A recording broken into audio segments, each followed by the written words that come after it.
Analiz qo'lingizda, lekin shifokor hamma tahlillar normada ekanini aytadi. Lekin sizni ovqatdan keyin uyqu bosadi. Qorin atrofidagi yog' ketmayapti. Energiyangiz past.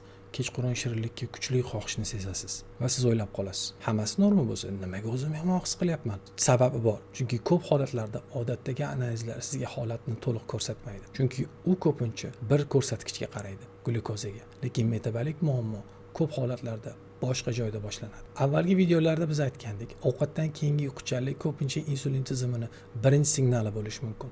Jigar va insulin qarshiligi esa ko'p holatlarda glyukoza ko'tarilishidan ancha oldin boshlanadi. Bugungi savol esa quyidagicha: agar qand tahlili norma chiqsa, organizmda insulin muammosini qanday aniqlash mumkin?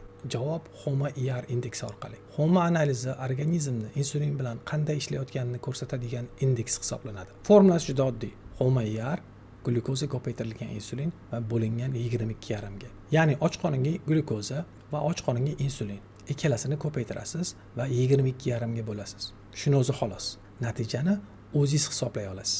Endi muhim savol, bu raqam nima degani? HOMA-IRni quyidagicha baholash mumkin. 1 va undan past bo'lsa, a'lo insulin sezuvchanligi degani. 1 va 2 orada bo'ladigan bo'lsa, yaxshi hisoblanadi. 2 va 2,5 orasi chegaraviy oraliq. 2,5 va undan baland bo'lsa, insulin qarshiligi ehtimoli baland bo'ladi. Lekin bu yerda juda muhim jihat bor. Bitta raqamni o'zi hech qachon yakuniy tashxis degani emas. Klinik amaliyotda biz HOMA-IRni doimo boshqa ko'rsatkichlar bilan birgalikda baholaymiz. Triglitseridlar, HDL, yaxshi xolesterin, ALT va AST, jigar fermentlari, bel aylanasi, uyqu va energiya holati. Masalan, HOMA-IR 2-3 chiqdi, ya'ni chegaraviy. Lekin agar bemorda triglitseridlari baland bo'lsa, bel aylanasi kattalashayotgan bo'lsa, ovqatdan keyin uyqu bossa, bu raqam jiddiy ma'no kasb etadi.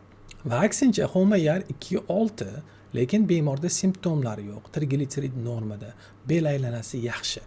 Bu holat ham individual baholanadi. Shuning uchun ko'rsatkich bizga yo'nalish beruvchi ko'rsatkich hisoblanadi. Yakuniy xulosa doim shifokor tomonidan belgilanadi. Agar quyidagilardan biri sizda kuzatilsa, unda siz insulin va HOMA-IR indeksini tekshirishni o'ylab ko'ring. Qorin atrofida yog' yig'ilishi, ovqatdan keyingi uyquchanlik, energiyani pastligi, shirinlikka bo'lgan kuchli xohish, ALT yoki ASTni chegaraga yaqinligi, triglitseridlar yuqoriligi, oilada diabet yoki metabolik kasalliklarni bo'lishi. Muhim eslatma.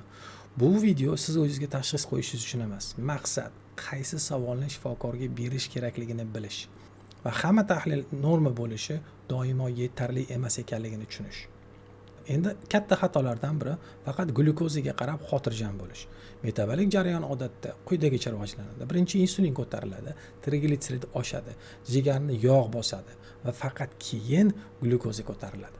Ya'ni glyukoza bu ko'pincha jarayonni boshlanishi emas, balki oxirgi bosqichlardan biri. Shuning uchun laboratoriya natijalariga norma yoki norma emas deb qarab bo'lmaydi. Muhimi organizmning umumiy metabolik kontekstini tushunish kerak bo'ladi. Va HOMA-IR aynan shu kontekstni ko'proq ko'rsatib bera oladigan ko'rsatkichlardan biri. Ba'zi bemorlar menga bir xil shikoyat bilan murojaat qilishadi. Doktor, men soat 2-3 da uyg'onib ketaman. Qayta uxlay olmayman. Yurak tez uradi, bezotaman. Ko'pchilik shifokorlar stressdan deyishadi.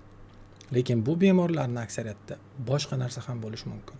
Bu HOMA-IR ko'tarilgan, jigar fermentlari chegarada oshgan, ovqatdan keyin uyqu bosadi. Demak, savol nega aynan soat 2-3 da uyg'onib ketishadi va insulin bilan jigar bu jarayonda qanday rol o'ynaydi? Keyingi videoda biz aynan shu haqida gaplashamiz. Tungi uyg'onish, yashirin gipoglikemiya, jigar glikogen tizimi va uyqu metabolizm bog'liqligi. Chunki ko'pchilik bu ikki narsani bir-biri bilan bog'liqligini bilishmaydi. Laboratoriya tahlili va tungi uyqu. Aslida ular bir jarayonni ikki tomoni bo'lishi mumkin.